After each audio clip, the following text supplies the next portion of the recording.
Bienvenidos todos a esta escuela dominical, los hermanos que están en la transmisión, también oyendo la enseñanza de esta mañana. Que Dios les bendiga ricamente. Amén. Dice la palabra del Señor, Mateo capítulo 28. Amén. Verso número 18. Mateo capítulo 28, verso 18. Y Jesús se acercó y les habló diciendo: Toda potestad me es dada en el cielo y en la tierra, por tanto, id y haced discípulos a todas las naciones, bautizándolos en el nombre del Padre, y del Hijo, y del Espíritu Santo, enseñándoles que guarden todas las cosas que os he mandado, y aquí yo estoy con vosotros todos los días hasta el fin del mundo. Amén. Qué bonito poder leer y oír la palabra del Señor. Quiero que me ayuden a orar esta mañana. Ya oramos para que Dios nos hable a través de su palabra. Quiero que me ayuden a orar.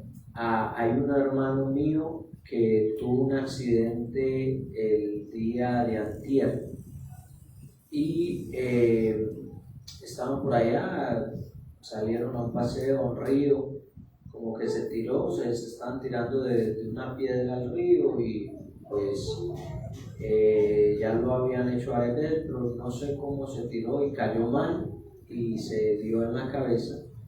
Entonces tuvo una fractura por acá, como en lo que conecta acá en la parte del huesito que conecta como la nuca, la cabeza y la columna. Y anoche lo operaron y gracias a Dios pues salió bien de la operación. Era una operación muy delicada, el médico decía que podía morir en la operación porque era bastante delicada y al parecer no tiene una buena conexión todavía entre la cabeza y el cuerpo entero. Es decir, él habla, él tiene todos sus sentidos, sabe quién es, sabe qué pasó, pero no es capaz de mover nada más del cuerpo, sino solamente la boca y todo lo que está en la cara, el rostro, pero no es capaz de mover nada más.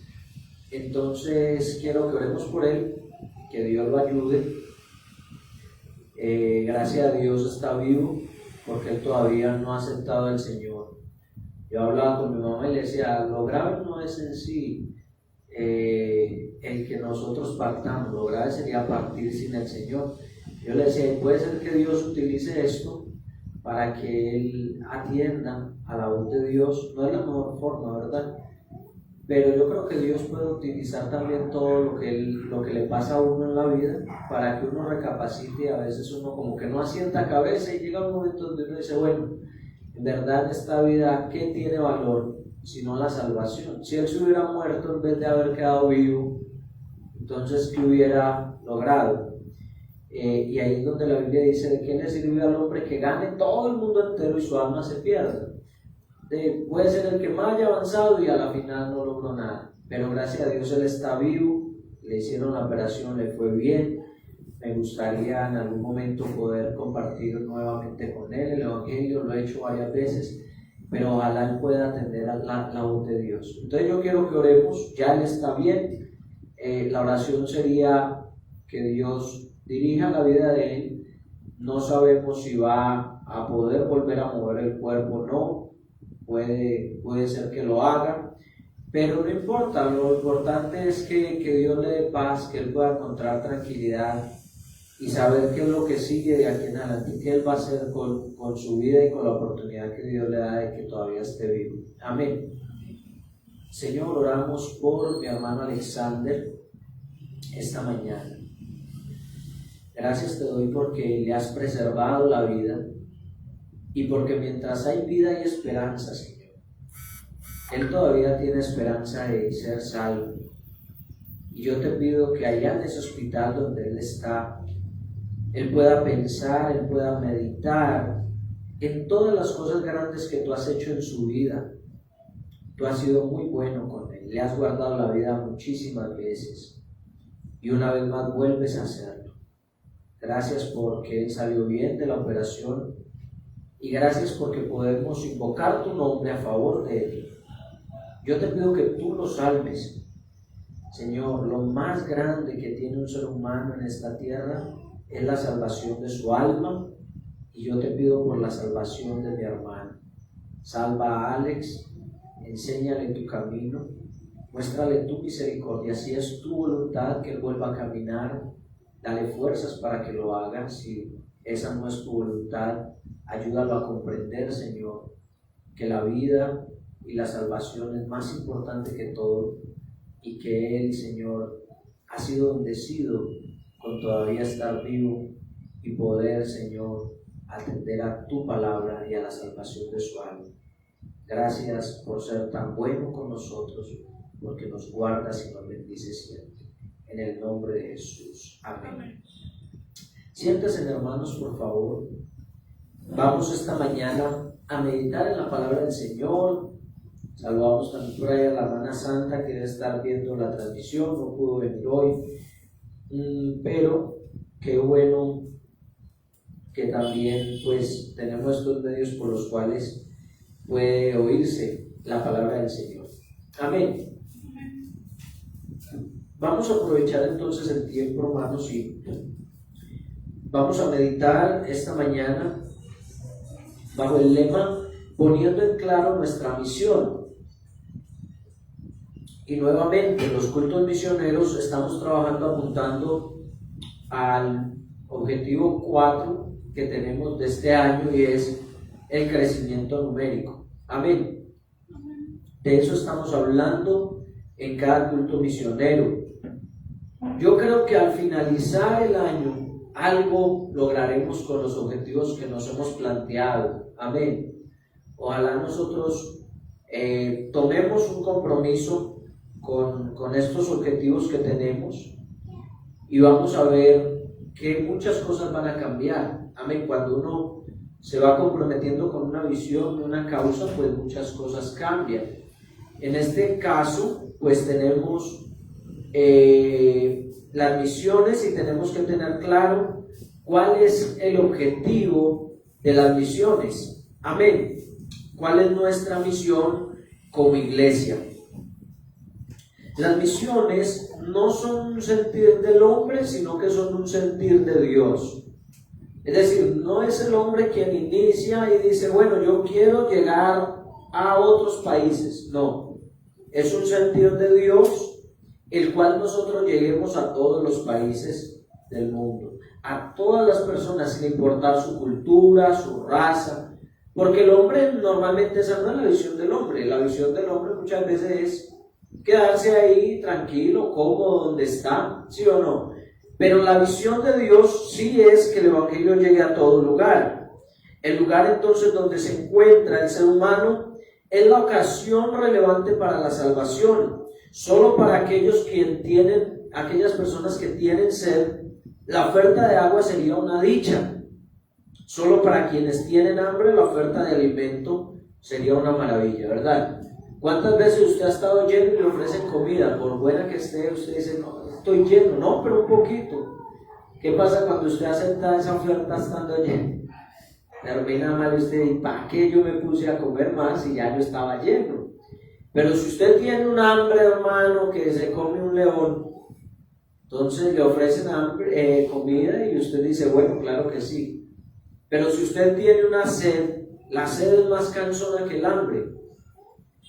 Y si tú tienes una sed y no has bebido agua y alguien te ofrece agua, pues eso es una dicha para ti.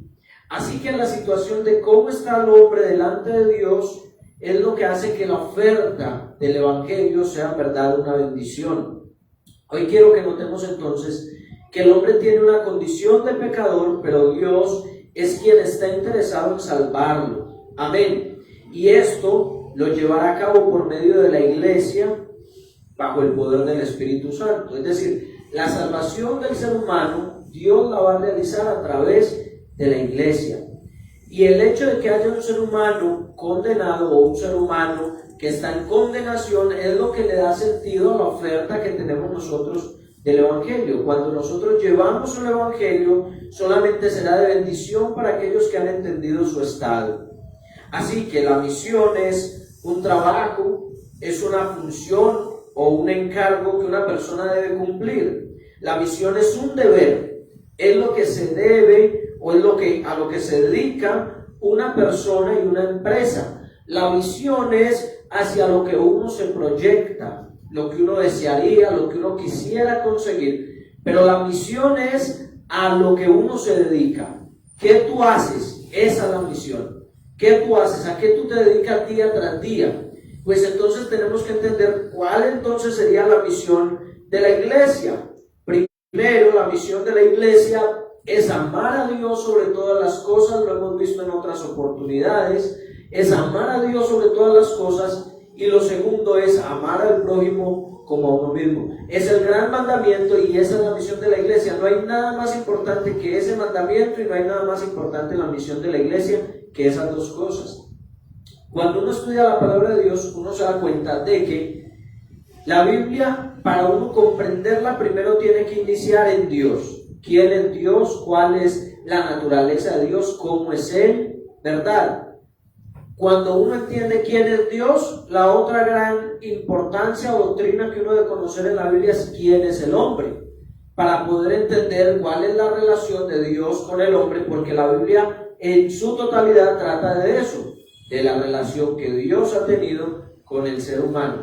Entonces, esas cosas son las que nosotros tenemos que tener en claro: quién es Dios, quién es el hombre y cuál es la misión nuestra como iglesia, que es glorificar a Dios, amar a Dios por encima de todas las cosas, y cuando amamos a las otras personas como a nosotros mismos, pues deseamos que al igual que nosotros hemos entendido la salvación de Dios, ellos también la entiendan. ¿Cuántos dicen amén?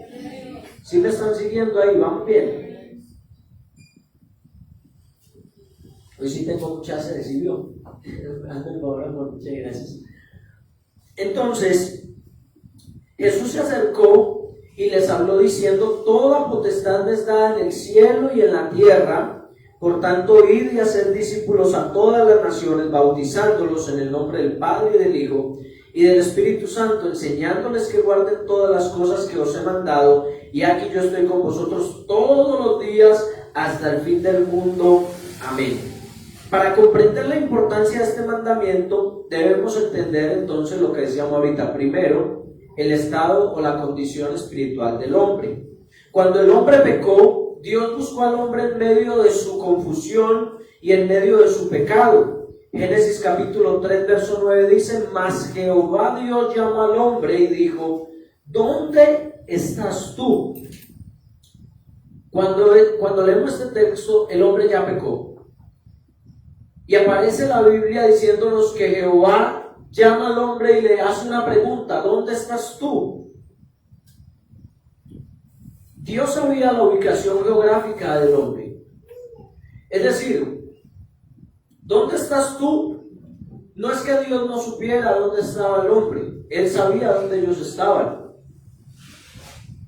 Dios conocía la ubicación del hombre, dónde él estaba escondido en el huerto, pero aún así Dios pregunta: ¿dónde tú estás?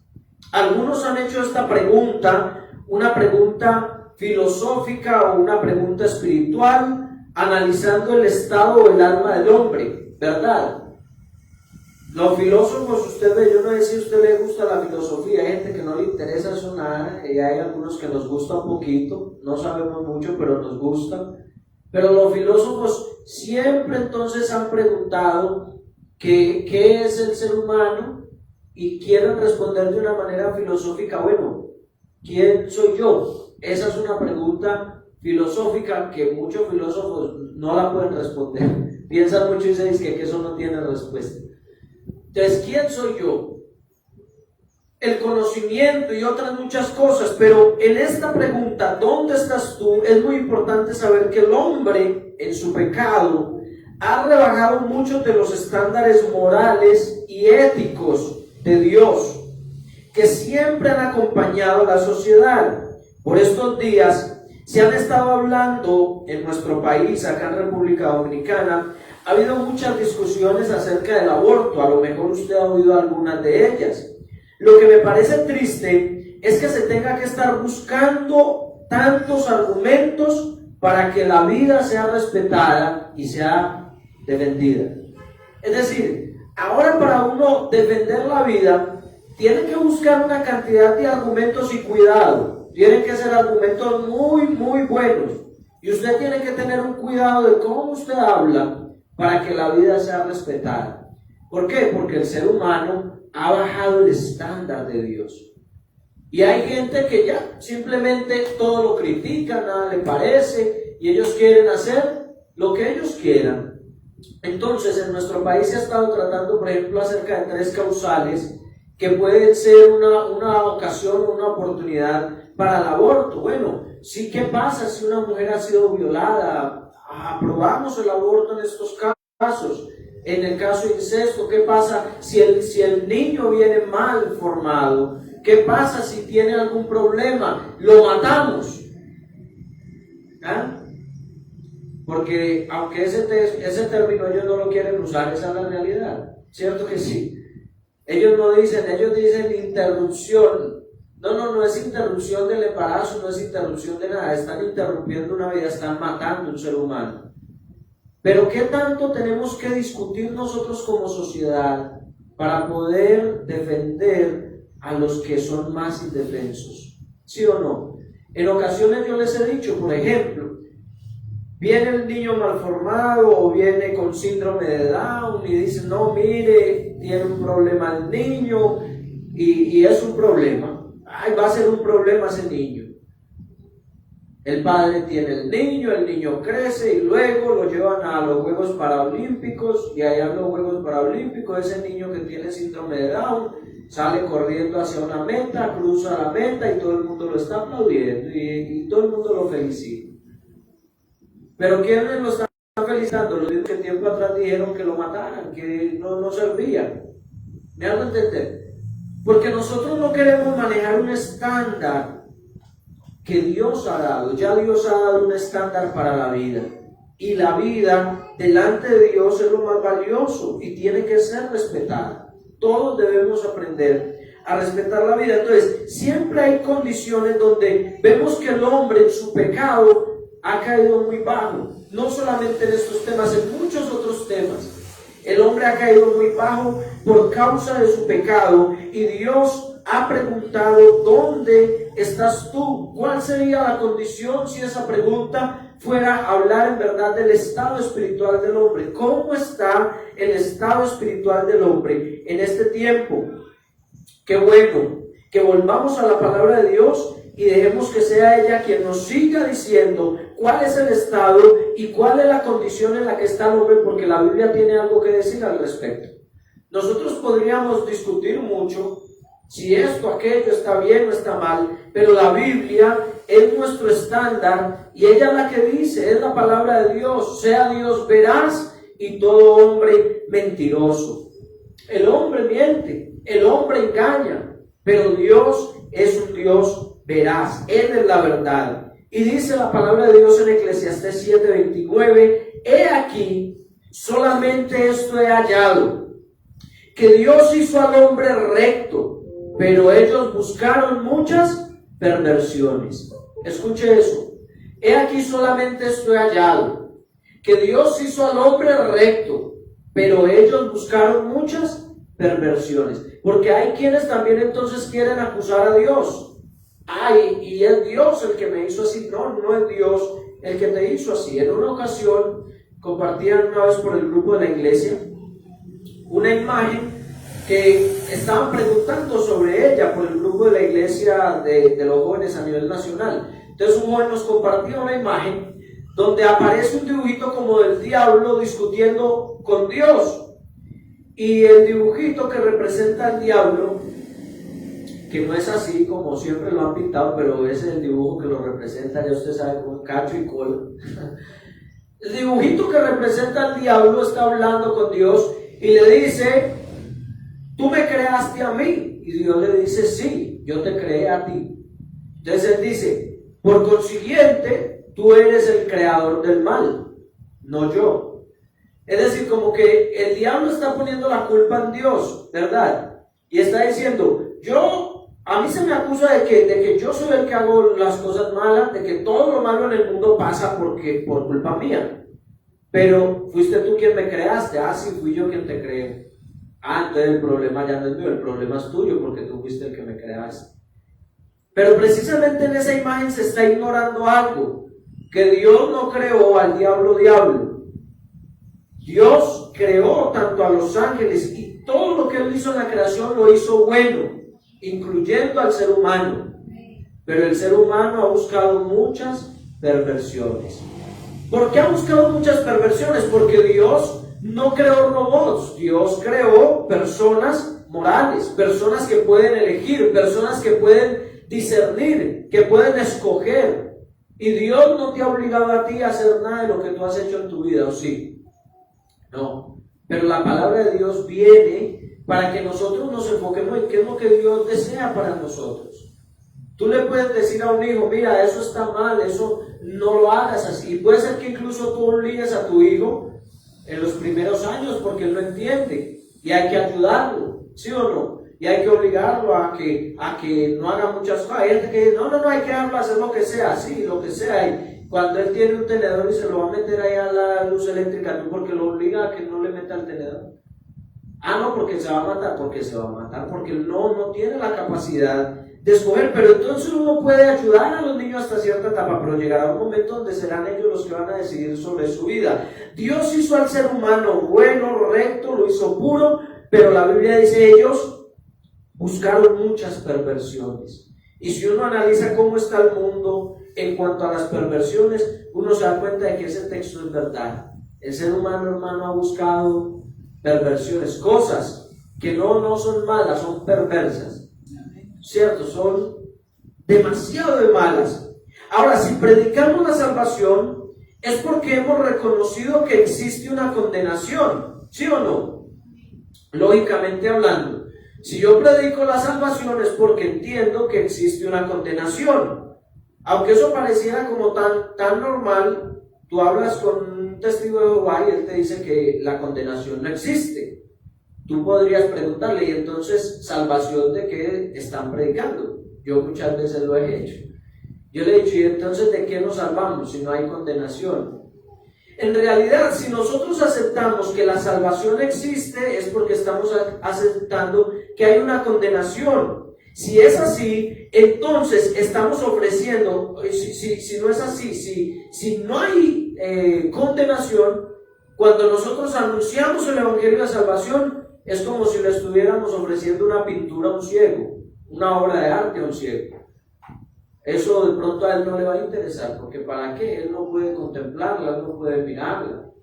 ¿Me hago entender? Pero cuando nosotros ofrecemos la salvación y la persona a la cual le ofrecemos la salvación entiende que él está condenado, que hay una condenación y que en realidad hay una perdición, pues esa persona es el ejemplo propicio del que hablábamos ahorita. Le estamos ofreciendo agua a alguien sediento. Pero si la persona no reconoce la condenación, pues de nada le sirve que tú le hables de la salvación, porque ¿para qué? Él no necesita eso porque no hay condenación, no existe tal cosa. Entonces, el estado espiritual del hombre en su pecado, en su condenación, es lo que hace que el Evangelio y la misión nuestra sea una misión tan importante. Amén. Eso es lo que le da importancia a nuestra misión. Si no, nosotros estaríamos perdiendo nuestro tiempo. Ahora, lo segundo es que Dios está interesado en salvar al hombre perdido. En el mandamiento de la Gran Comisión, Jesús nos dijo que debíamos ir a todo el mundo, ¿verdad? ¿Cómo estamos cumpliendo ese mandamiento nosotros aquí en Higüey? Hablando nosotros acá de una manera, ¿cómo diríamos? Local, ¿verdad? Él dijo ir a todo el mundo. Ok, nosotros pudiéramos ir a muchos lugares, pero estamos aquí en Higüey. ¿Cómo estamos cumpliendo ese mandamiento de ir a todo el mundo aquí en Higüey? Anunciar, llevar el Evangelio.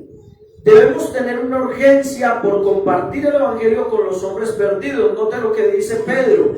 El Señor no retarda su promesa, según algunos la tienen por tardanza, sino que es paciente para con nosotros, no queriendo que ninguno perezca, sino que todos procedan al arrepentimiento. Esa es la voluntad de Dios, que el hombre proceda al arrepentimiento. Para que pueda existir arrepentimiento, también tiene que existir algo que yo reconozca que he hecho malo. Si no, no tengo de qué arrepentirme, ¿verdad? Es decir, lo uno conlleva lo otro. Primero yo tengo que reconocer que he hecho algo malo para poder decir que me voy a arrepentir. Si no, la pregunta es, ¿arrepentirme de qué si yo no he hecho nada malo? Entonces Dios nos ha dado una orden, pero también junto con la orden, Él nos ha dado promesas. Dios nos ha dado una orden de vayan, prediquen el Evangelio por todo el mundo, a toda criatura. Pero aparte de eso también nos ha dado promesas. Entonces la orden es esa, por tanto, ir y hacer discípulos a todas las naciones. Esa orden es clara y puntual. Dios espera que nosotros podamos hacer discípulos en todas las naciones. La pregunta es, ¿qué es un discípulo? ¿Qué entiende usted por discípulo? ¿Qué pudiera decirme usted? ¿Qué podemos entender por discípulo?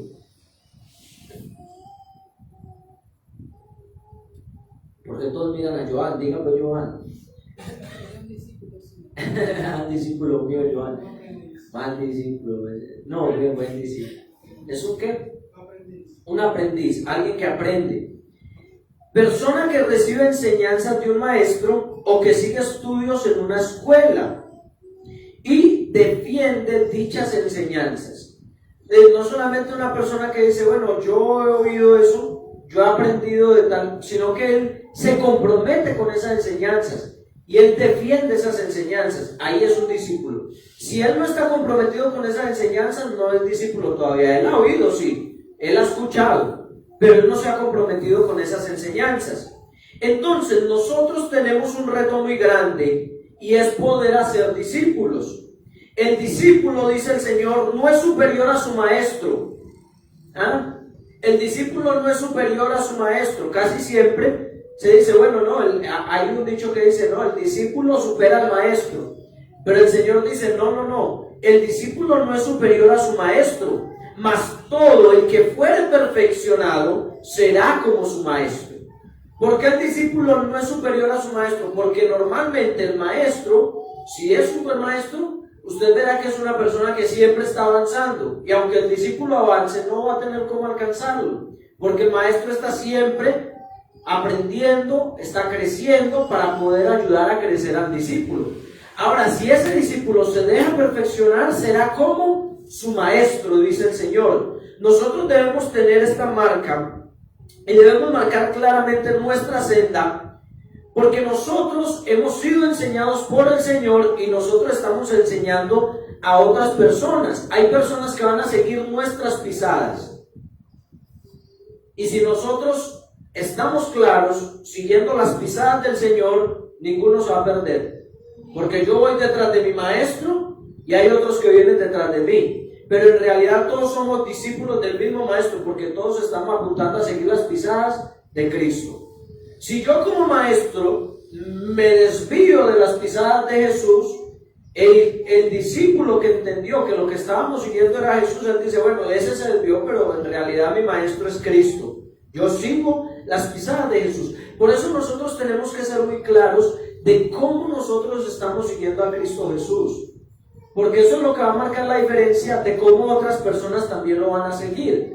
En realidad ellos en un principio no van a seguir a Cristo por sí mismos, porque ellos quieren ver a alguien que los guíe, que les dé ese ejemplo. Y ahí es donde Jesús dice, ustedes son los que están encargados de ir y hacer discípulos. Entonces la pregunta es, ¿por qué no intentarlo? Es bueno que nos preguntemos eso. Es bueno que tú te preguntes esta mañana. ¿Qué tal si nos hiciéramos la pregunta a cada uno de nosotros? ¿Quién es mi discípulo? Ahí es donde comienza la misión, ¿sí o no? Vayan y hagan discípulos a todas las naciones. Pregunta, ¿quién es tu discípulo? ¿A quién estás discipulando? ¿A quién estás enseñando? ¿O quién te está siguiendo? ¿Quién está siguiendo tus enseñanzas? ¿Hay alguien a quien tú le estás compartiendo? ¿Estás cambiando la visión de alguien cuando él te escucha? Cuando esa persona te oye, quiere ser lo que tú le enseñas, lo que tú haces, Él quiere vivirlo. Si eso lo estás haciendo, si esta mañana tú puedes traer a alguien a tu mente, entonces tú dices, bueno, ese es mi discípulo, a ese es que yo lo estoy enseñando y le estoy compartiendo para que él camine. Si no podemos traer a alguien a la mente esta mañana, pues la invitación de la palabra de Dios es esa, para que nosotros también nos involucremos en el trabajo y le digamos al Señor, Señor, ayúdame a ser discípulos, porque si ese es el mandamiento, ayúdame a cumplir con ese mandamiento. ¿Cómo puedo yo hacer que otras personas me oigan y que esas personas también entonces quieran seguir mis enseñanzas? Al fin y al cabo no son mías, son las mismas enseñanzas que hemos recibido en Cristo. Pablo dijo, porque yo mismo os he enseñado el evangelio que así mismo yo también recibí. Es decir, él no estaba enseñando algo porque a él se le ocurrió. Él recibió algo y es lo que él está entregando. Eso es hacer discípulos. Es decir, yo tengo un maestro que me ha enseñado algo y yo quiero ser tu maestro y quiero enseñarte algo. Ahora, esta palabra también tiene una promesa muy bonita. El Señor dijo, he aquí yo estoy con vosotros todos los días hasta el fin del mundo. Gloria a Dios. Es decir, en realidad a veces uno lo ve como algo muy difícil. Yo no sé si a ustedes les pasa, pero a veces uno lo ve como algo muy difícil. Porque uno dice, uy, no, es que ser cristiano no es fácil, pero también conocer y entender las enseñanzas de Jesús, algunos dicen, tampoco es tan fácil. Entonces, ¿cómo yo voy a ser discípulos? Eso sí que es más difícil todavía. Pero en realidad, cuando nosotros empezamos a ser discípulos de otras personas, alguien ha sido nuestro maestro, comenzamos a practicar cosas pequeñas. Nosotros no practicamos todo lo que él sabe, ni sabemos todo lo que él sabe. Nosotros apenas estamos aprendiendo. Lo poco que vamos aprendiendo es lo que debemos vivir. Recuerden que yo les decía, y les he dicho muchas veces, que una de las cosas que con las que nosotros debemos comprometernos no es con saber mucho, sino que con lo poco que nosotros sabemos, eso lo vivamos. Porque no se basa en que yo sepa mucho. La pregunta es, ¿estoy viviendo lo poco que sé? Porque ya yo sé algo, aunque sea poco, pero ya yo sé algo. ¿Estoy viviendo ese algo? Si no lo estoy viviendo, pues la invitación es para que empecemos a vivir de a poco la fe cristiana, la vida cristiana, porque cuando yo la empiezo a vivir de a poco, comienzo a compartirla, que es lo que nos decía ahorita mi esposa en la dirección. Cuando yo he entendido que algo es tan grande como el evangelio, voy a compartirlo, porque es que esto ha cambiado mi vida de una manera especial. El Señor ha prometido estar con nosotros no un día, la Biblia dice todos los días hasta que todo haya terminado. Y yo no sé cuántos desean esa promesa también. Ahora la pregunta es, ¿esa promesa va dirigida a quién? Esa promesa va dirigida a los que están haciendo discípulos. Noten que es una orden con promesa. Vayan, hagan discípulos y yo voy a estar con ustedes todos los días hasta el fin del mundo. ¿En qué? En esa relación de discipulado. Es decir, yo los voy a ayudar a ustedes para que ustedes puedan hacer esos discípulos. No es un maestro que nos enseñó algo y nos abandonó y nos dejó. No. Él nos enseñó, pero Él sigue estando con nosotros y de Él seguimos aprendiendo. ¿Cuántos dicen gloria a Dios? Él sigue caminando con nosotros todos los días hasta el fin del mundo. Entonces, yo no voy solo en este camino, yo voy siguiendo a Cristo y a medida que sigo a Cristo, voy haciendo discípulos para que ellos también me imiten a mí. Pablo les decía, sed imitadores de mí como yo soy imitador de Cristo. Lo que Cristo hace, yo lo hago, es lo que dice Pablo. No lo hago porque esto nazca en mí, es que yo estoy viendo a Cristo y todo lo que Él haga, yo lo hago. Pues entonces todo lo que Pablo hace, yo lo puedo hacer porque Él está haciendo exactamente todo lo que Cristo hace. Esa es la relación de discipulado. Y note que a veces hay muchas iglesias que cuando hablan de discípulos, lo que están hablando muchas veces es de pronto de compartir con una persona, de que tú estés pendiente de esa persona, pero no está Cristo en el centro del discipulado. Es decir, el objetivo no es que tú compartas con una persona, ni que una persona llegue a estar y formar parte de la iglesia nuestra porque tú lo trajiste, no. Es que esa persona llegue a ser como Cristo porque tú estás siguiendo a Cristo y estás ayudando a esa persona a que sea como Cristo. Amén. Hay iglesias donde eso no les interesa. A ellos les interesa es que hacer discípulos, pero para ellos. Pero no son discípulos de Cristo porque ellos no están obedeciendo lo que Cristo ha enseñado. No sé si me entienden. creámosle a Dios y busquemos el hacer discípulos. Recuerdo que cuando entró la pandemia estábamos tomando unas clases de discipulado, no sé si ustedes lo recuerdan, creo que eran los días martes. ¿Y qué decíamos en las clases de discipulado? Primero dábamos una enseñanza, ¿cierto? Y después de la enseñanza decíamos, bueno, ¿a quién tú le vas a llevar esta enseñanza esta semana? No sé cuántos llegaron a estar en las clases de discipulado de la semana, pero decíamos, ¿a quién tú le vas a llevar esta enseñanza esta semana? Algunos se lo llevaban a un amigo en el trabajo, a una persona en el trabajo, a un familiar, a un vecino. Y cuando nos reuníamos en la otra clase de discipulado, que eso lo mochó fue la pandemia, ¿verdad? Nos paró allí donde habíamos iniciado. Preguntábamos, bueno hermano, ¿y a quién tú le enseñaste lo que aprendiste la semana pasada? ¿Sí lo compartiste con alguien? ¿Sí lo recuerdan? A veces leíamos un texto, un pasaje, y decíamos, bueno, el trabajo esta semana es que tú vayas y se lo leas a alguien, léeselo a alguien, léele esta porción y dile, mira lo que dice Dios en su palabra aquí. Le leíamos la porción y ya, veníamos a los 8 días. Entonces, hacer discípulos no es algo tampoco tan imposible. Es yo estar atento a qué es lo que Dios quiere para mi vida, comenzar a vivir eso y poder llevarlo a otra persona. Usted puede salir de aquí a esta escuela dominical y decirle a alguien y compartirle a alguien algo que se te haya quedado, por pequeño que sea. O cuando tú has tenido una dificultad, otra persona la ha tenido y tú has tenido la oportunidad de compartir con ella, tú le dices, mira, yo recuerdo que nos enseñaron esto o aquello y yo creo que eso te puede ayudar. Es una de las formas como estamos trayendo personas a Cristo, porque lo que estamos enseñando es la palabra de Dios. Así pues, todos los discípulos que hacemos nosotros no son nuestros, sino que son de Cristo, porque los llevamos a su palabra. El mismo mandamiento que leemos en Mateo se lee en Marcos capítulo 16, verso 15. Note lo que dice Marcos 16, verso 15. Y les dijo, id por todo el mundo y predicad el evangelio a toda criatura. El que creyere y fuere bautizado será salvo, mas el que no creyere será condenado. Y estas señales seguirán a los que creen. En mi nombre echarán fuera demonios, hablarán nuevas lenguas, tomarán en las manos serpientes, y si bebieren cosa mortífera no les hará daño. Sobre los enfermos pondrán sus manos y sanarán. Aquí el mandamiento entonces es el mismo de ir por todo el mundo y predicar el evangelio. De nuevo, en esta palabra se abarcan todas las naciones, en las cuales Mateo dijo, vayan a todas las naciones. Marcos dice, vayan por todo el mundo. Abarcan exactamente lo mismo, y de nuevo incluye también a Higüey, que es parte del mundo, ¿sí o no? Entonces vaya por todo el mundo, de nuevo nos incluye. Aquí no se nos dice de hacer discípulos como en Mateo. Note que en Mateo dice, vayan y hagan discípulos a todas las naciones. Marcos no dice vayan y hagan discípulos a todas las naciones. Pero vemos que entonces predicar el evangelio, que es lo que sostiene Marcos, vayan por todo el mundo y prediquen el evangelio. Predicar el evangelio, que es el mandamiento que se nos da aquí, equivale a ser discípulos.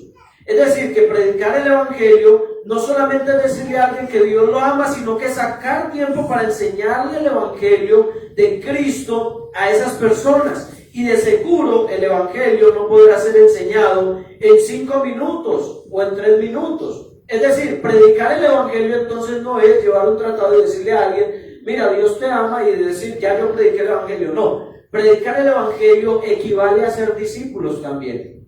Cuando yo hoy predico el evangelio, el objetivo mío con predicar el evangelio es que esa persona pueda oír la palabra de Dios y que esa persona pueda seguir oyendo la palabra de Dios. Entonces, más que pronto dar un tratado, es uno hacer contacto sí con alguien que necesita a Dios y decirle, mira, te voy a predicar el evangelio. Pero el evangelio, imaginen cuánto tiempo llevamos nosotros predicando el evangelio, y mientras estemos acá en esta iglesia, el evangelio será lo que se va a predicar cada 8 días desde aquí, desde este púlpito, ¿cierto? Entonces, el evangelio no es algo que se predica simplemente, ya tú conoces el evangelio, o como algunas personas dicen, no, pues tú vas y le hablas, y ya, tú le dices, y ya si esa persona dice que creyó, ya esa persona es salva. No, el evangelio, predicar el evangelio, es anunciar a Cristo y toda la obra que tiene que ver con Cristo. Amén. Decir, ¿por qué nació Cristo? Mira, yo le voy a contar a una persona por qué nació Cristo, por qué Cristo vino al mundo, para qué vino al mundo, qué pasó cuando Él vino al mundo, cómo Él murió, cómo Él resucitó y cómo Él espera glorificarnos a nosotros cuando Él venga por segunda vez por su iglesia. Entonces, eso no es algo que usted lo va a anunciar de una vez, pero cuando yo voy por todo el mundo y predico el Evangelio, pues yo estoy constantemente yendo donde alguna persona que yo sé que necesita de Dios y le digo, mira, esto dice el Evangelio, esto dice, y le sigo leyendo y compartiendo constantemente el Evangelio. La promesa en este texto de Marcos es la siguiente. Dice que nos seguirán unas señales. Estas señales seguirán a los que creen. En mi nombre echarán fuera demonios, hablarán nuevas lenguas, tomarán en las manos serpientes, y si bebieren cosa mortífera no les hará daños, y sobre los enfermos pondrán sus manos y sanarán. Mateo dijo, he aquí yo estoy con vosotros todos los días hasta el fin del mundo. Y Marcos nos está diciendo que cuando el Señor está con nosotros todos los días hasta el fin del mundo, mientras anunciamos el Evangelio, pues van a pasar muchas cosas en el camino mientras llevamos el Evangelio, pero cuando pasen todas esas cosas que lleven, que nos están sucediendo en el camino, pues en el nombre del Señor nosotros no nos va a pasar nada. Dios nos va a guardar. Amén. Si bebieres cosa mortífera no os hará daño. Si de pronto hay una persona enferma, yo oro por ella y Dios la sana. Pero todo esto está ocurriendo mientras yo anuncio el Evangelio. Es decir, cuando yo oro por una persona para que sea sana, muchas veces el objetivo no es la sanidad solamente. Porque una persona sana, el milagro más grande que ocurre en un ser humano es que sea salvo. Ese es el milagro más grande que ocurre. Usted dice, no pastor, el milagro más grande es que una persona se resucite. Usted dice, se murió, oró por esa persona, se levantó otra vez. Y usted dice, wow, ese es el milagro más grande. Si esa persona resucitó y vuelve y muere en su pecado, de nada sirvió que se hubiera resucitado. Entonces el milagro más grande no es que una persona resucite. El milagro más grande no es que un ciego vea, porque usted dice, wow, ese ciego vio. Sí, pero de todos modos en algún momento ya dejará de ver. Entonces el milagro más grande es que una persona sea salva. Y cuando oramos por un enfermo mientras el Evangelio está siendo predicado, no es para que la gente diga, uy, esa persona se sanó, no. Es que Dios está con nosotros haciendo señales para mostrar que el Evangelio que estamos predicando es la verdad. Amén. Es decir, las señales siguen a los que creen para dar testimonio de lo que nosotros estamos predicando. Y yo creo que Dios puede hacer un milagro de sanidad aquí en medio nuestro. Si en algún momento viene un enfermo, si en algún momento estamos predicando y hay alguien enfermo, pues Dios lo puede sanar. Pero eso es para que sea un testimonio a las personas de que el Evangelio que predicamos es cierto. Yo recuerdo que la hermana Sion, que es una hermana de los 3 brazos, ella en una ocasión fue al médico y estaba enferma, el corazón lo tenía grande, y la doctora le hizo los chequeos, le hizo los análisis y le dijo que no podía ya no tenía remedio para el corazón, ya el corazón lo tenía grande, tenía que cuidarse, pero que el corazón una vez crecía no volvía a reducir su tamaño. Entonces le mandó unos medicamentos que los iba a tener que tomar de por vida, y unos medicamentos que ella no tenía ni cómo estar comprando eso, por eso constantemente, y eran de por vida. Y le decía, mire, si a usted le falta el arroz, que le falte el arroz, pero que no le falte la pastilla. Y ella llegó y habló con nosotros, y yo hablé con ella y yo le dije, hermana Sion, ¿usted cree que Dios puede hacer un milagro? Dios lo puede hacer, porque el Evangelio que nosotros predicamos anuncia que Dios también sana. ¿Usted cree que Dios la puede sanar? Y ella me dijo, sí, pastor. Y eso fue en una visita que le hicimos al hospital, eso era un hospital como cardiovascular, pero no me acuerdo qué hospital era, y ni siquiera dejaban entrar a las personas. Pero yo hablé con el portero y yo le dije, mire, yo soy pastor de la hermana que está allá en la cama y ella es mi esposa. Si usted nos deja entrar un momento, lo único que yo deseo es hacer una oración por ella y no más. Yo oro y ya salimos. Yo no vine para quedarme ahí hablando con ella ni nada, yo quiero ir a hacer una oración por ella. Y él me dijo, pues venga, yo hablo acá, y habló y pidió el permiso y me dejaron entrar. Cuando ellos dejan entrar, era una sola hora de visita al día, de tal hora a tal hora. eran 20 minutos, bueno, algo así, 20 minutos, y entraba una sola persona. Y para que entrara otra persona a verla, tenía que salir esa persona y entrar. Y yo le dije, venga, no, dejen entrar con mi esposa. Entramos los dos juntos para orar los dos juntos por ella. Y él dijo, bueno, vamos a ver, y nos dieron el permiso y entramos. Y cuando ella está sentada en la cama, yo le digo, hermana Sion, yo quiero orar por usted porque esto puede ser un testimonio para muchas personas de que Dios sana, de que es verdad lo que Dios hace. Y me parece bien que la ciencia diga que ya es todo su problema, que no tiene solución, porque Dios puede hacerlo.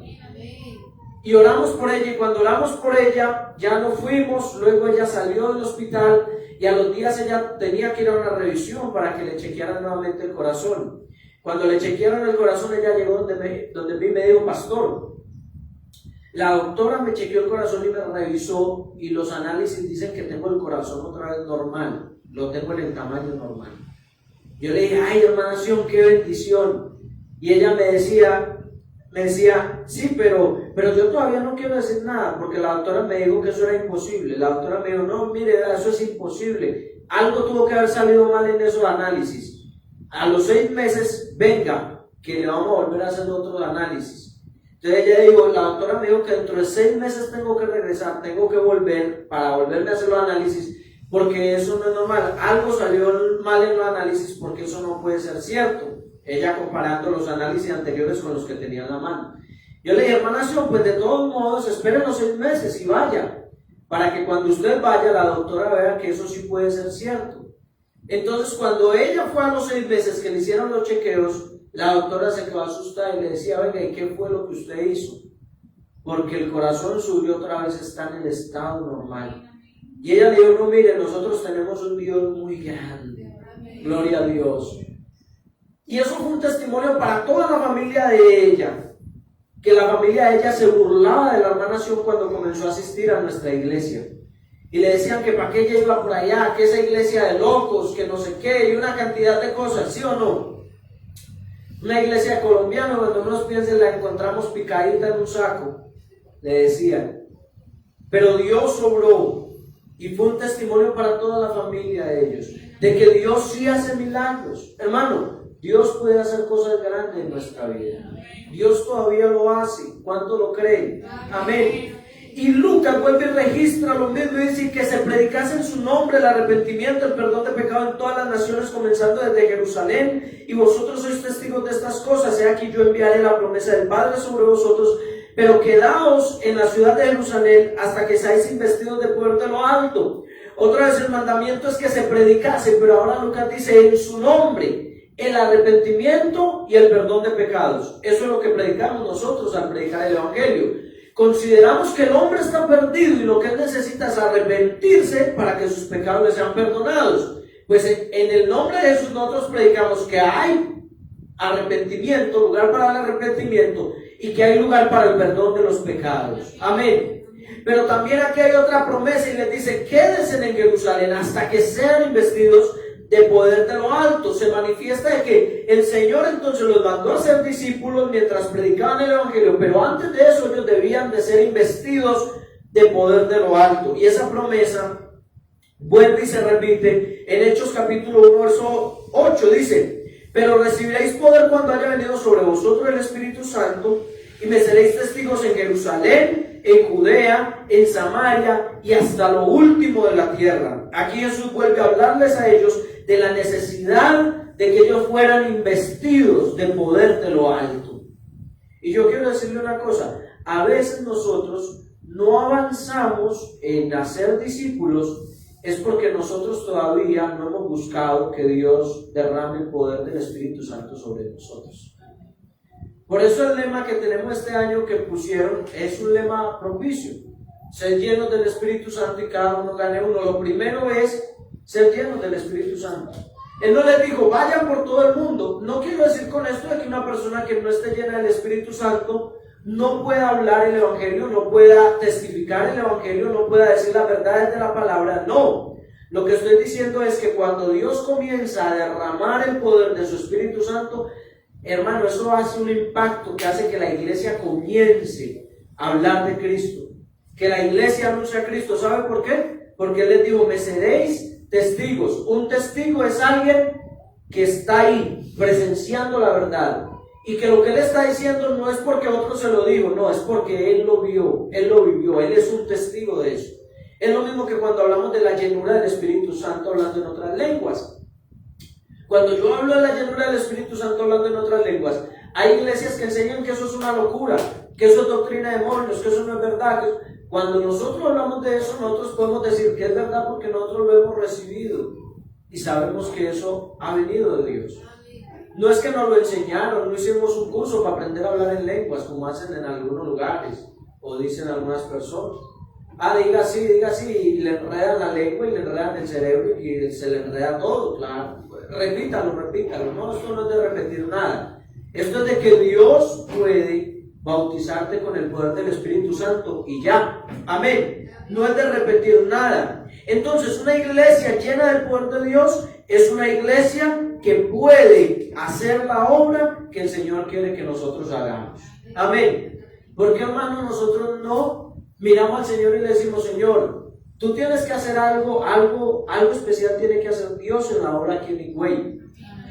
¿Cierto que sí? Porque, hermano, nosotros no podemos ver que hay cosas que tenemos que mejorar y no esforzarnos en mejorarlas, sino que nosotros tenemos que mirar la realidad, cómo estamos hoy, con visión a cómo queremos estar mañana. Y la pregunta mía es para ustedes, hermanos, es ¿cómo queremos estar mañana? ¿Cierto que sí? Es decir, el día que trasladen al hermano Anderson de aquí de la iglesia de Higüey, la pregunta mía es, ¿habremos logrado los objetivos que nos hemos planteado año tras año? Porque año tras año nos vamos a plantear objetivos diferentes. La pregunta es, ¿los habremos logrado todos juntos? Porque yo no voy a ser capaz de lograr nada solo, ¿verdad? Solo no puedo. Pero si ustedes se involucran, la pregunta es, ¿vamos a lograr los objetivos juntos o no?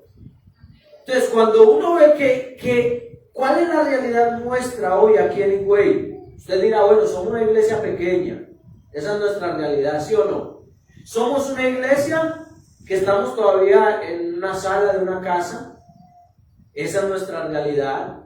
Pero no importa que sea en una sala de una casa. Una de las realidades más grandes es que somos una iglesia. ¿Sí me hago entender? Eso no lo podemos perder de vista.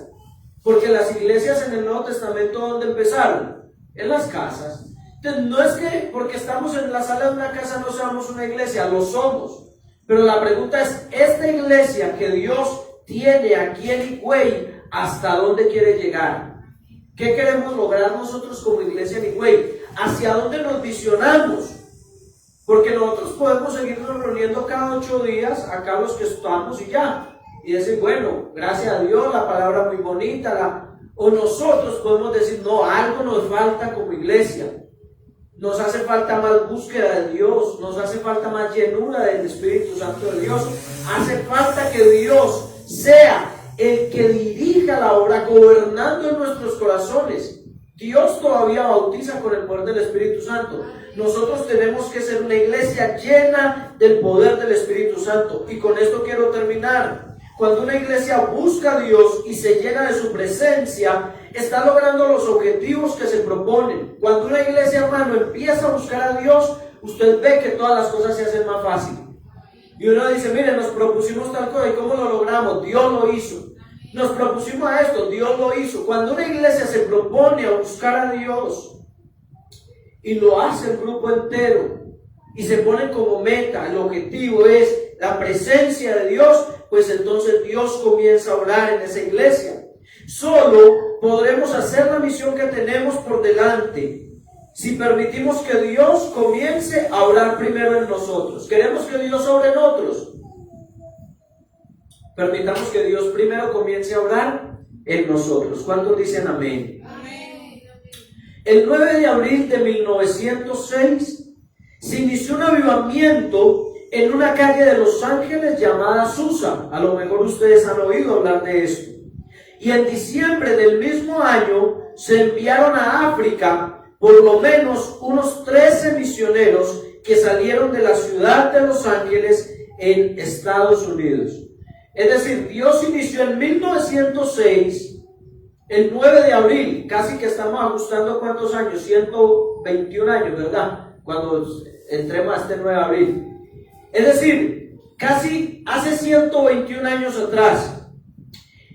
Y el 9 de abril Dios comenzó un movimiento en una pequeña iglesia. Y en diciembre de ese mismo año estaban saliendo de esa iglesia 13 misioneros más o menos para el África. Pero noten qué iglesia era. Este movimiento inició con un grupo de 15 personas el 9 de abril. Y la pregunta es, ¿cómo algo que inicia con 15 personas en el 9 de abril, en diciembre están enviando 13 misioneros al África? ¿Se fue toda la iglesia que había? ¿Sí o no? No, se fue, de 15 quedaron 2. No. Es que Dios estaba iniciando algo grande, hermano, en esa iglesia, una iglesia de 15, incluyendo los niños. Es decir, que no eran 15 personas adultas en su totalidad. Eran 15 personas incluyendo los niños.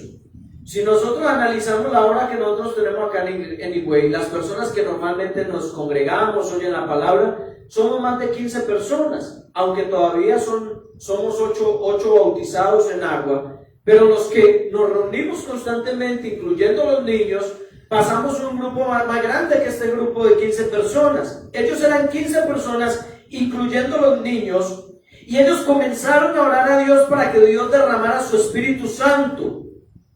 Oiga, Dios comenzó a bautizar a muchas personas en aquel lugar con el Espíritu Santo, tanto que muchas partes del mundo iban a aquel lugar para experimentar lo que Dios estaba haciendo en aquel lugar. El avivamiento que comenzó en aquella pequeña iglesia ha sido un avivamiento de alcance mundial. El avivamiento que inició allá en esa calle Azusa es lo que hace que hoy en día, 120 años después, haya una iglesia en Higüey, haya una iglesia en Colombia, porque fue con ese avivamiento en una iglesia de solo 15 personas, incluyendo los niños, pero fueron 15 personas que se comprometieron a buscar a Dios de todo su corazón. A veces uno mira al grupo y dice, es que somos tan pequeños, tan poquitos, nosotros qué vamos a poder hacer. Hermanos, si nosotros buscamos a Dios, yo le aseguro que nosotros somos capaces de impactar en Higüey de una manera tremenda.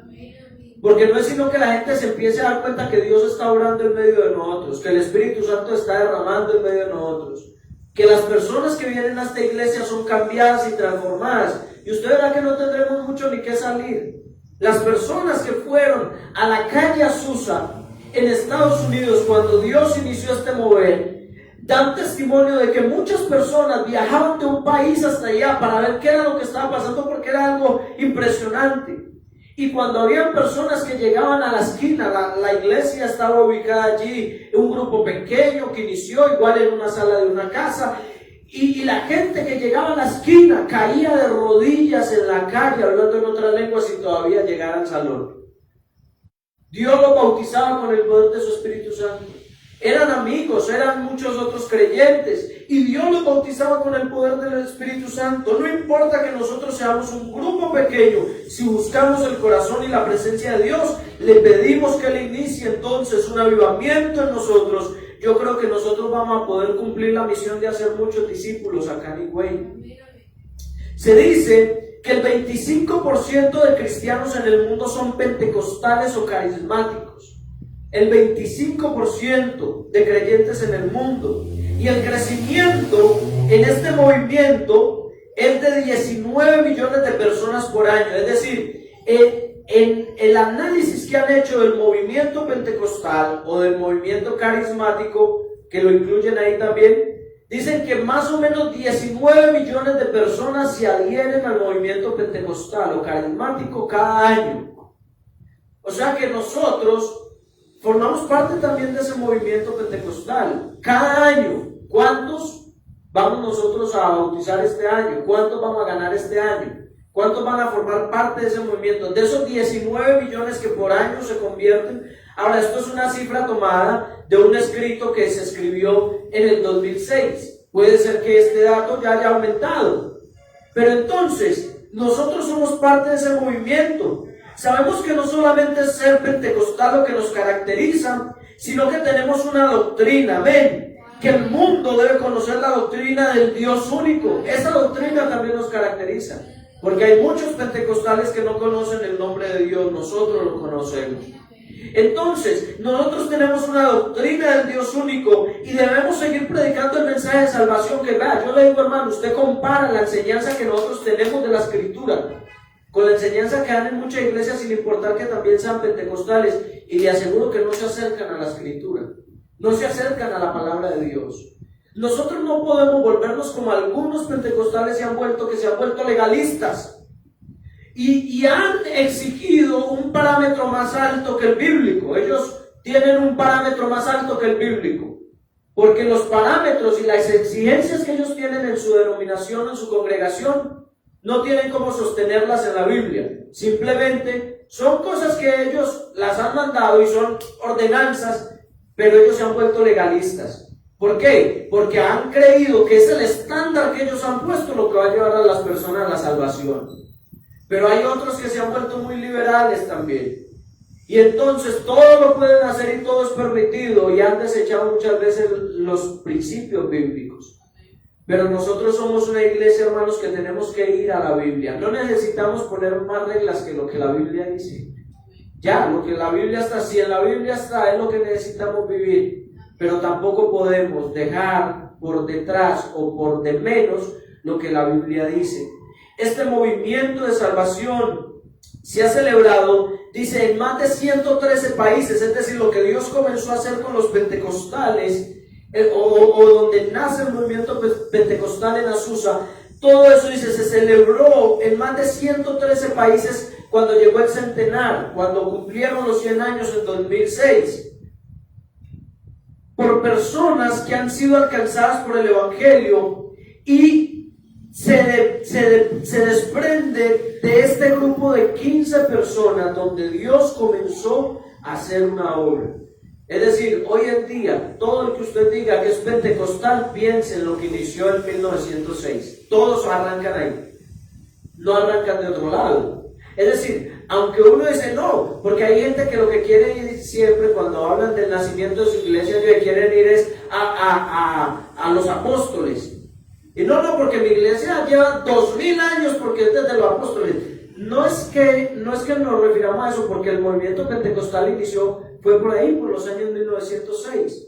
Pero lo que nos caracteriza con los apóstoles no es que la iglesia nuestra está como movimiento pentecostal desde allá, sino que la iglesia nuestra está unida a lo que inició en el primer siglo por la doctrina y por la misma fe que tenemos con él.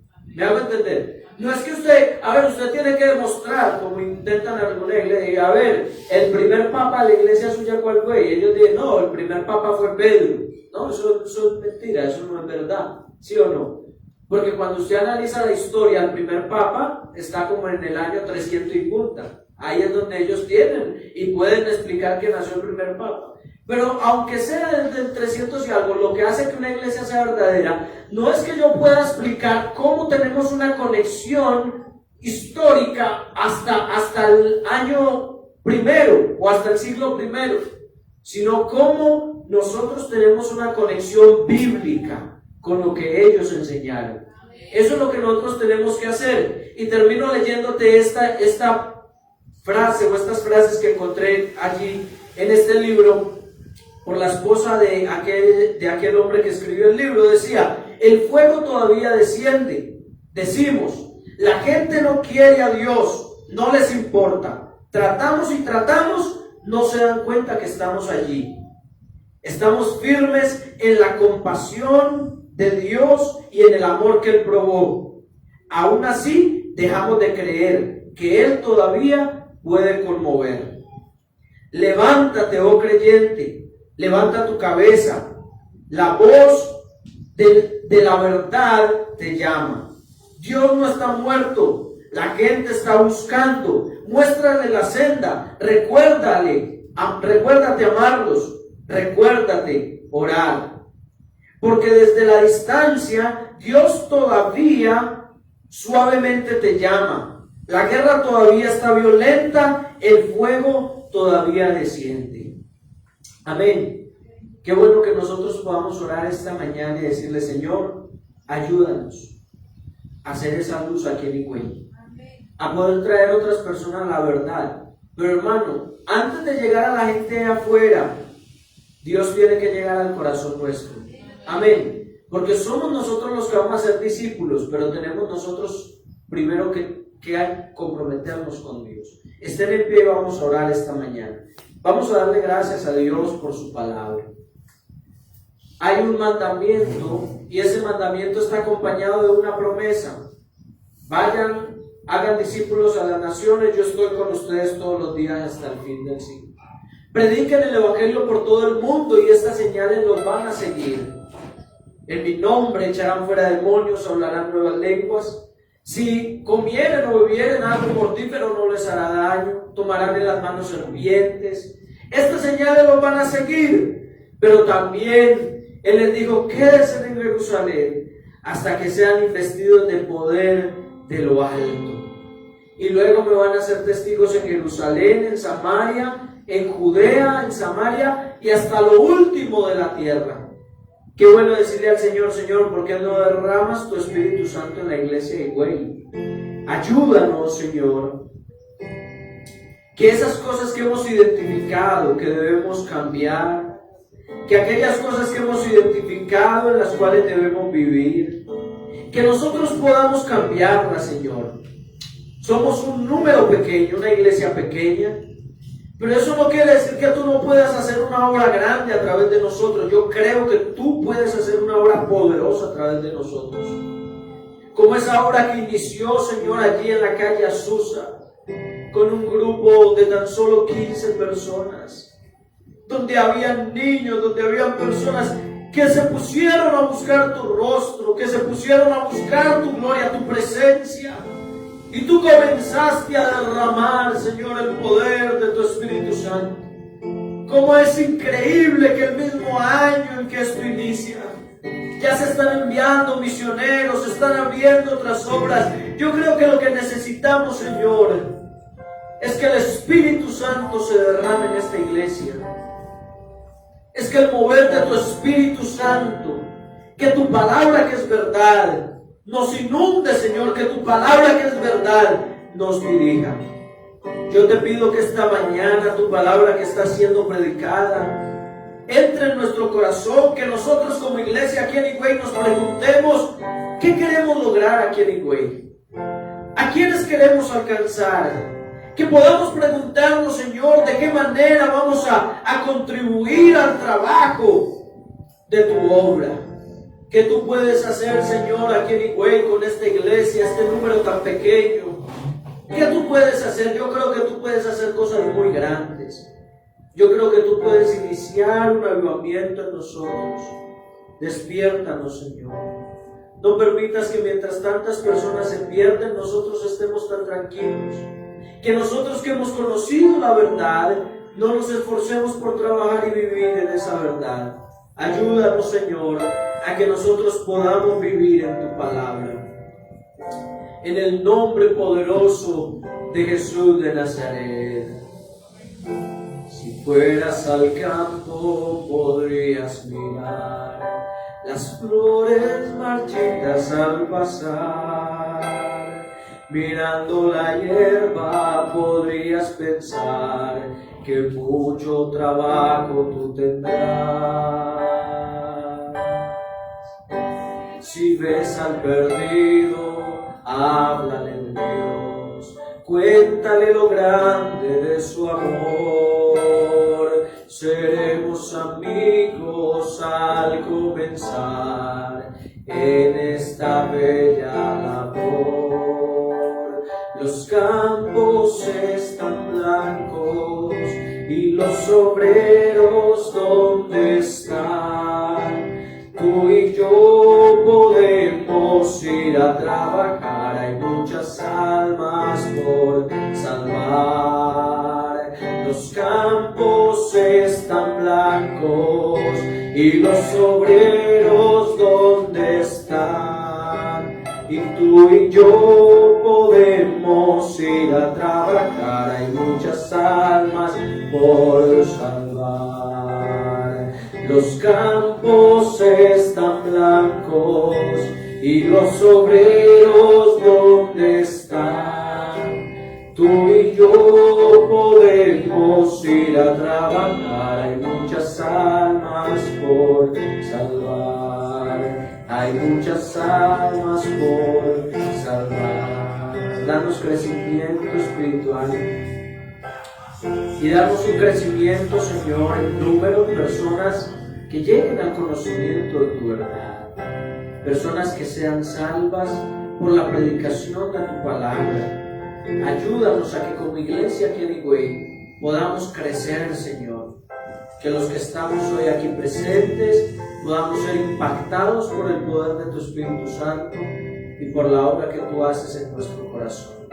En el nombre de Jesús de Nazaret. Amén y amén. ¿Cuántos decimos gloria a Dios esta mañana? ¿Cuántos dicen gloria a Dios? Amén. Gracias al Señor por su palabra. Y que Dios nos ayude, hermanos, a creer que si somos una iglesia que predicamos la verdad, muchas personas tendrán que ser salvas aquí. Amén. Muchas personas llegarán a la salvación, porque lo que marca la diferencia es que nosotros anunciamos la verdad de Cristo a las personas. Amén. ¿Cuántos dicen gloria a Dios? Bueno, vamos, hermanos, a tomar nuestra ofrenda esta mañana, ya para terminar. Ella, mami, que te acompañe, para que... Bueno, tenemos la ofrenda misionera, algunos ya tenemos preparado ahí el sobre que tenemos para nuestra ofrenda misionera. Y agradecemos siempre, hermanos, por la ofrenda misionera que ustedes dan. Es una bendición poder dar esta ofrenda misionera, y es una bendición que la iglesia de Higüey pues pueda contribuir a la obra del Señor también. ¿Qué pasó? Acá. Si quieren pueden llevar de una vez sobres para que guarden ahí que tenemos presente. La otra ofrenda, por acá hay más sobres si alguno quiere llevar. La ofrenda la vamos a enviar a final de este mes. Antes la enviamos a principio, pero ya se nos dijo que la vamos a enviar como el 20 por ahí, más o menos, para el 20 de este mes. Listo. Sí, el 20 de este mes la vamos a estar enviando. Entonces la colectamos el primer domingo, pero la vamos a enviar por ahí el 20 y ya luego colectaremos la otra ofrenda.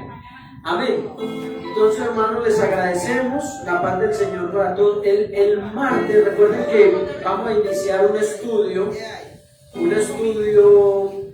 sobre el Evangelio de Mateo, Marcos, Lucas y Juan.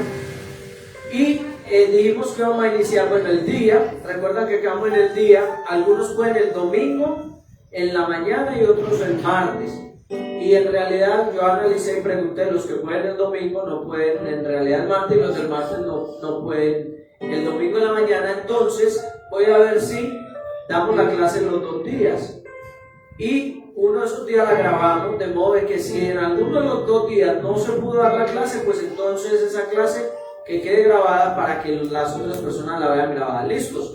Entonces vamos a iniciaríamos este martes, pero no vamos a poder iniciar el martes como tal, vamos a iniciar el miércoles, debido a que, como vamos a iniciar acerca de la historia de lo que sucedió al finalizar el Antiguo Testamento y al comenzar el Nuevo Testamento, ¿qué pasó en esa historia? Porque la Biblia no nos cuenta. Entonces, ¿qué sucedió? Y hay un pastor de Colombia que es historiador y va a estar con nosotros el miércoles en el horario del culto. Vamos a los que quieran venir acá presencial, los que quieran conectarse por Zoom, vamos a mirar y a compartir con él, y él nos va a contar entonces un poco la historia intertestamentaria. ¿Qué sucedió? Aprovechando que él es historiador, creo que va a ser más amena la enseñanza para iniciar. Por Zoom. Entonces él el miércoles va a estar con nosotros por Zoom, dándonos esa enseñanza en el horario del culto, 7 de la noche. ¿Cómo? Él se llama... Se me va el nombre porque no lo recomendaron, pero ahí lo vamos a tener si Dios lo permite. Dios les bendiga a todos. Bueno, ya terminaste ahí.